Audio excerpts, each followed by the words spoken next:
Pull-ups are a fantastic upper body exercise, but by themselves, they are not enough to build balanced pulling strength. Instead, it is crucial that you include some type of horizontal pulling in your program as well. And by making horizontal pulling one of the cornerstones of your program, you can still develop a strong muscular upper back without ever going near a pull-up bar. Look, I love pull-ups, but the truth is they're not a good fit for everybody, especially past the age of 40. They can lead to some elbow issues and some shoulder issues. It's kind of a well-known ratio in strength training. For every set of pushing that you do in the course of a week, you should do 2 sets of pulling. And the reason for this is we're all spending so much time in this kind of internally rotated, hunched forward position that we want to counter that with our training and build the muscles on the backside of the body to pull those shoulders back. But a lesser known ratio, but one that is equally important, is that of those pulls, for every set of vertical pulling you do, right? So think pull-ups or lat pull downs, you should do 2 sets of horizontal pulls, because the positive effects on your shoulder health are so much greater. And there are a ton of different horizontal pulling exercises you can do. You can do lawnmower rows.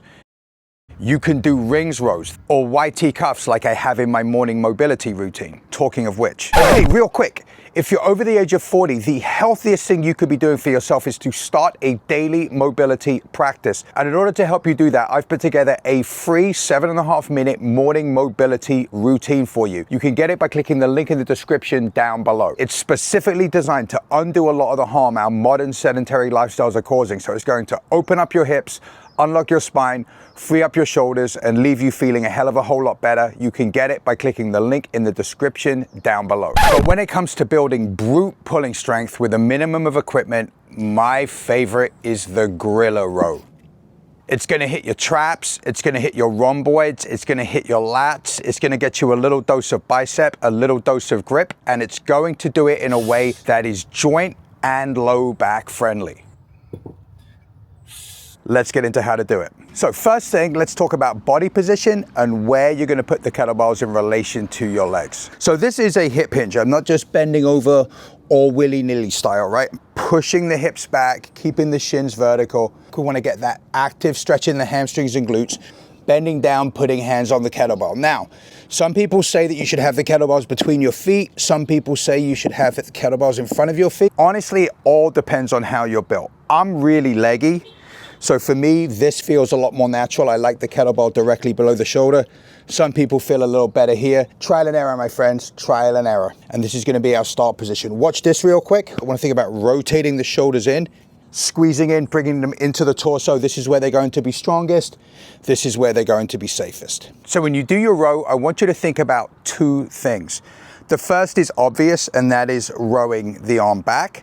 The second is less so. I want you to pay as much attention to what you're doing with the non-working arm as with the working arm. Let me explain. So when we're in this position, if I'm gonna row with my left hand, I want you to think about taking your right hand and pushing it down, right? So we're not just passively resting on this kettlebell. I know you can't see it, but I'm pushing as hard as I can to drive this kettlebell through the floor, right?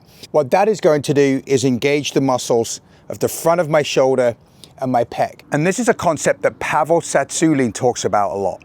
The idea of muscular irradiation, where if you contract a muscle group as hard as you can, that tension is going to bleed out into the surrounding musculature, making you stronger there as well.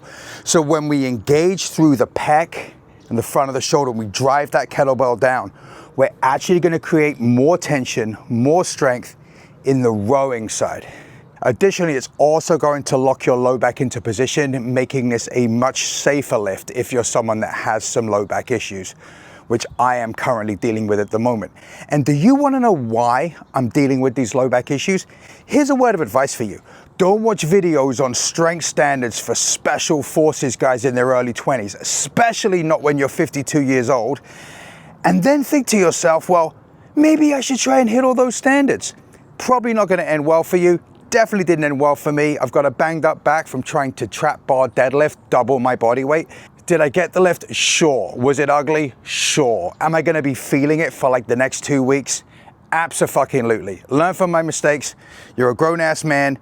Do not compare yourself to 20-something-year-old special forces guys, because quite frankly, it might not work out so well for you. Make sure that you are focused on driving directly down and not off at an angle for obvious reasons.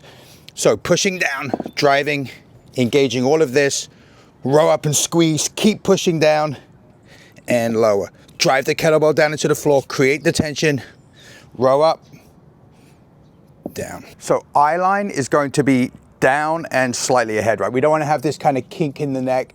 Instead, we're going to tuck the chin, look at the floor, maybe 6 to 8 feet in front of you, hinge the hips back, get very tight, drive that kettlebell down. I'm going to row with my right hand, push down with the left to engage all the musculature on the front side, left shoulder, left pec, row up and squeeze, down slow, drive that right arm down, get very tense, up and squeeze, down slow. Okay, that's the gorilla row. What if your kettlebells are not the same size? Well, you can still do the gorilla row. You're just gonna have to modify the way you do it. So I've got my 28 kilogram here. I've got my 16 kilogram here. This is a pretty significant difference. So we're gonna get into the position.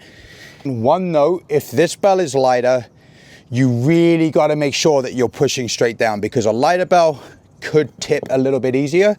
Get your position, row the hip and down. And then instead of switching, we're just gonna hit all our rows on one side. Then we would either just walk around to the other side or we'd switch bell position and repeat on the other side. Easy peasy. So as far as your arm line, when you row the kettlebell, generally we want to think about getting your wrist as close to your hip as you can when you're doing your row. But realistically, if your kettlebell is too heavy, that may not happen. And then we can go wrist to lower ribs, that kind of space between your bottom rib and your hip, that's okay. What we want to avoid though is wrist to armpit, right? We want to avoid this kind of scrunched position. That can lead to some neck issues. If you find yourself doing that, either take a break and recover or choose some lighter kettlebells. Thank you so much for taking the time to watch the video today. I really appreciate it. If you found the information in it useful, please hit like and subscribe. It really helps the channel so much. Thanks again. I appreciate you, and I'll see you in the next video.